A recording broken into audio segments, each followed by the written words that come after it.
वक्फ संशोधन विधेयक पर संसद की संयुक्त समिति की रिपोर्ट गुरुवार को संसद के दोनों सदनों में पेश की गई, जिस पर विपक्ष ने जमकर हंगामा किया।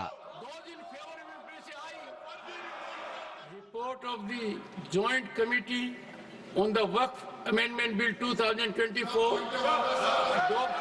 राज्यसभा में रिपोर्ट पैनल की सदस्य और बीजेपी सांसद मेधा विश्राम कुलकर्णी ने पेश की, जबकि लोकसभा में इसे जेपीसी की अध्यक्षता करने वाले बीजेपी सांसद जगदम्बिका पाल ने पेश किया।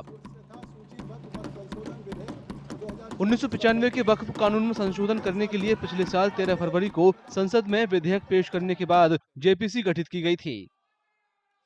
वक्फ की प्रॉपर्टी कोई वाकिफ वक्फ करता है और वो जिस अपने भाव से इंटेंशन से वक्फ करता है, उसका आज जिस तरह से मिसयूज हो रहा था या उस वक्त की प्रॉपर्टी का फ़ायदा गरीब को, पसमानदा को या महिलाओं को, विधवाओं को, बच्चों को, अनाथ को मिलना चाहिए था, वो नहीं मिल रहा था। इस पे सरकार एक अमेंडमेंट लेकर के आई कि जिससे ट्रांसपेरेंट हो और जो वक्फ करता है अपनी प्रॉपर्टी को उसको ठीक से उसका उपयोग हो।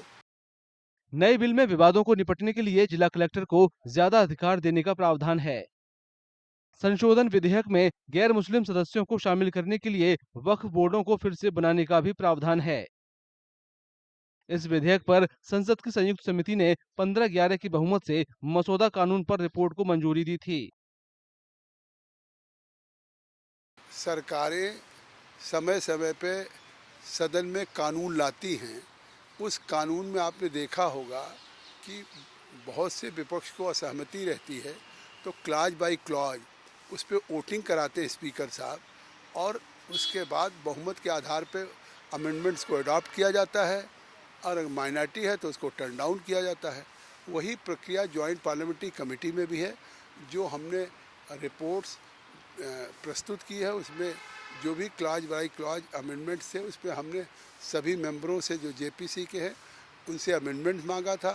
अमेंडमेंट्स के बाद फिर हमने उसको वोटिंग किया था, पुट टू वोट, और जो मेजॉरिटी के साथ था उसको हमने अडॉप्ट किया, माइनॉरिटी को हमने टर्न डाउन किया। संशोधन विधेयक के आलोचकों का कहना है कि नया विधेयक सरकार को वक्फ प्रबंधन में ज्यादा अधिकार देगा और इससे सत्ता केंद्रीकृत हो जाएगी। संशोधन विधेयक के विरोधी वक्फ बोर्डों को गैर मुस्लिम समुदायों को शामिल करने को भी घुसपैठ के तौर पर देख रहे हैं। उसका तमाम मुस्लिम ऑर्गेनाइजेशंस ने, all India Muslim personal law board ने और तमाम मुस्लिम ऑर्गेनाइजेशंस ने उसकी मुखालफत की है, क्योंकि हम लोग ये मानना है कि अमेंडमेंट्स वक्फ के फेवर में नहीं हैं, बल्कि इससे वक्फ को नुकसान होने वाला है। और ये सबके जहन में बात रहनी चाहिए कि वक्फ बाय द मुस्लिम्स और फॉर द मुस्लिम्स हैं, और ये कोई मुसलमानों ने, हमारे बुज़ुर्गों ने अपनी पर्सनल प्रॉपर्टी को अल्लाह की राह में सवाब की नीयत से वक्फ किया है, लिहाजा ये मुसलमानों की अपनी प्राइवेट प्रॉपर्टीज़ हैं।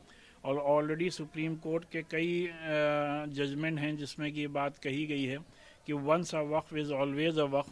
तो लिहाजा हम लोगों की यही डिमांड रही है कि जो ऑलरेडी एक्ट है उसमें किसी किस्म का भी अमेंडमेंट ना किया जाए। विपक्ष ने दावा किया है कि उन्होंने जिन मुद्दों पर असहमति जताई थी उन्हें पूरी तरह से नहीं हटाया गया है। विपक्ष के कुछ सदस्यों लोकसभा में रिपोर्ट पेश करने के दौरान केंद्रीय गृह मंत्री अमित शाह ने कहा कि विपक्ष के असहमति नोट को बिना संशोधन के शामिल किए जाने पर बीजेपी को कोई आपत्ति नहीं है। स्पीकर ओम बिरला ने संवैधानिक परंपरा के हिसाब से आगे की कार्रवाई की बात कही। जो डिस्प्यूट्स है एक सिरनीर कर आप संसदीय कार्यप्रणालिका के उपयुक्त रूप में जो जोड़ना है वो जोड़े, इसमें मेरी पार्टी को कोई आपत्ति नहीं। जेपीसी की रिपोर्ट 30 जनवरी को लोकसभा अध्यक्ष ओम बिरला को सौंपी गई थी। विपक्ष के हंगामे के बाद लोकसभा और राज्यसभा को 10 मार्च तक के लिए स्थगित कर दिया गया है। 10 मार्च से ही बजट सत्र के दूसरे चरण का आगाज होना है।